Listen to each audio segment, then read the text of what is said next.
शिवशंकर भक्तों, हमारे YouTube channel batch की कथाओं में आपका स्वागत है। आज हम आपको महाशिवरात्रि के पावन पर्व की कथा सुनाने जा रहे हैं। आइए शुरुआत करते हैं। महाशिवरात्रि हिंदू धर्म का एक प्रमुख पर्व है जो भगवान शिव को समर्पित है।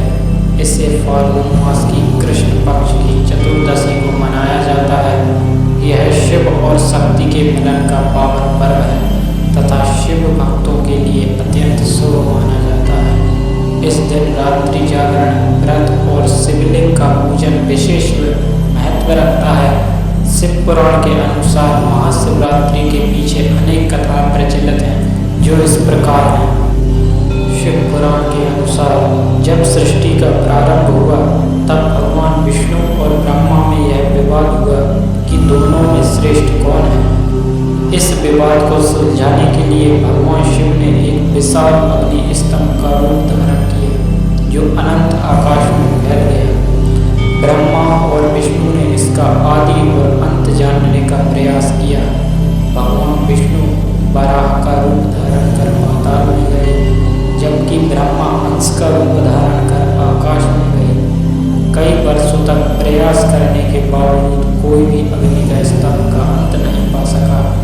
अंततः भगवान विष्णु ने स्वीकार किया कि शिव ही सर्वोच्च हैं और उन्होंने उनकी स्तुति की। ब्रह्मा ने झूठ बोलने का प्रयास किया कि उन्होंने इसका आदि देख लिया, लेकिन भगवान शिव ने उनके इस असत्य को पहचान लिया और ब्रह्मा को श्राप दिया कि उनकी कोई पूजा नहीं करेगा। इस दिन को महाशिवरात्रि के रूप में मनाया जाता है क्योंकि यह दिन भगवान शिव के अनंत, अजय और सर्वोच्च सत्ता दर्शाता है। एक अन्य कथा के अनुसार माता पार्वती ने भगवान शिव को पति के रूप में पाने के लिए कठोर तपस्या की। कई वर्ष तक उन्होंने निर्जल और निराहार रहकर तपस्या की, जिसके प्रभाव से भगवान शिव प्रसन्न हुए और पार्वती से विवाह करने के लिए तैयार हुए। भगवान शिव और पार्वती का विवाह फाल्गुन मास की कृष्ण चतुर्दशी को हुआ था, जिसे महाशिवरात्रि के रूप में मनाया जाता है। इस दिन भगवान शिव को अभिषेक कर व्रत रखकर जो भी श्रद्धालु उनकी पूजा करता है उसे शिव कृपा प्राप्त होती है। भागीरथ की तपस्या से प्रसन्न होकर माता गंगा धरती पर आने को तैयार हुई, लेकिन उनका वेग इतना प्रचंड था कि वह पूरी पृथ्वी को बहा सकती थी। तब भगवान शिव ने अपनी जटाओं में गंगा को समाहित कर लिया और धीरे धीरे उनकी धाराओं को पृथ्वी पर छोड़ा। इस घटना के प्रतीक के रूप में भक्त महाशिवरात्रि पर शिवलिंग पर जल और दूध अर्पित करते हैं, जिससे शिव जी प्रसन्न होते हैं। शिवलिंग पर जल, दूध और बेलपत्र क्यों अर्पित करते हैं आप भी जानते हैं। शिव पुराण में एक और प्रसिद्ध कथा आती है जिसमें एक शिकारी की कथा बताई गई है। एक बार एक शिकारी जंगल में शिकार की तलाश में भटक रहा था। दिन भर घूमने के बाद भी उसे कोई शिकार नहीं मिला और रात होने पर वह एक बेल के वृक्ष पर चढ़कर बैठ गया। वह जिस बेल वृक्ष पर बैठा था उसके नीचे एक शिवलिंग था, लेकिन शिकारी को उसका ज्ञान नहीं था। भूख और प्यास से व्याकुल शिकारी की आंखों से आंसू टपक रहे थे और उसने अनजाने में बेलपत्र तोड़कर नीचे गिरा दिए। बेलपत्र और आंसू शिवलिंग पर गिरे, जिससे भगवान शिव अत्यंत प्रसन्न हुए और शिकारी को अगले जन्म में मोक्ष प्राप्त हुआ। इसलिए महाशिवरात्रि पर शिवलिंग पर बेलपत्र, जल और दूध अर्पित करने की परंपरा है। समुद्र मंथन और शिव जी द्वारा हलाहल पीने की कथा।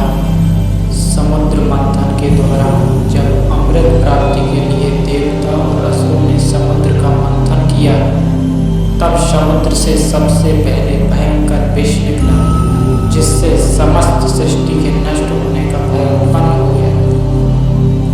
तब सभी देवताओं ने भगवान शिव की प्रार्थना की। करुणानिधान भगवान शिव ने विष को अपने कंठ में धारण कर लिया और उसे नीचे नहीं उतारा, जिससे उनका कंठ नीला पड़ गया और वे नीलकंठ के रूप में प्रसिद्ध हुए।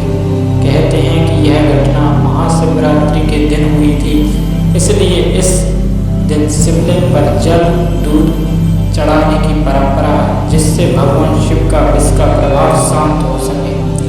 महाशिवरात्रि पर व्रत और पूजन विधि।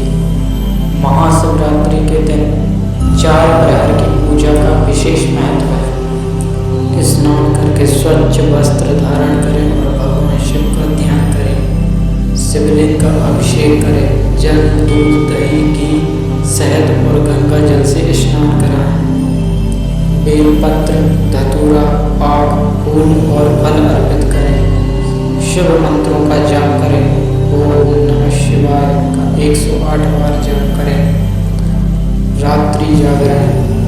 पूरी रात भगवान शिव की आराधना करें। शिव कथा और शिव पुराण का पाठ करें। अगले दिन प्रातः व्रत का पालन करें। महाशिवरात्रि का आध्यात्मिक और वैज्ञानिक महत्व। यह दिन आत्मशुद्धि और ध्यान के लिए सर्वोत्तम माना जाता है। इस दिन ब्रह्मांडी ऊर्जा सबसे अधिक सक्रिय होती है, जिससे ध्यान और साधना करने से विशेष लाभ होता है। रात्रि जागरण से व्यक्ति की चेतना जागृत होती है और मानसिक शांति प्राप्त होती है। इस कथा से यह निष्कर्ष निकलता है कि महाशिवरात्रि केवल एक धार्मिक पर्व नहीं, बल्कि यह आध्यात्मिक उन्नति और आत्म साक्षात्कार का भी एक दिन है। यह दिन हमें शिव तत्व को आत्मसात करने और उनके मार्ग पर चलने की प्रेरणा देता है। एक बार प्रेम से बोलो हर हर महादेव। इसी के साथ कथा को विराम देते हैं।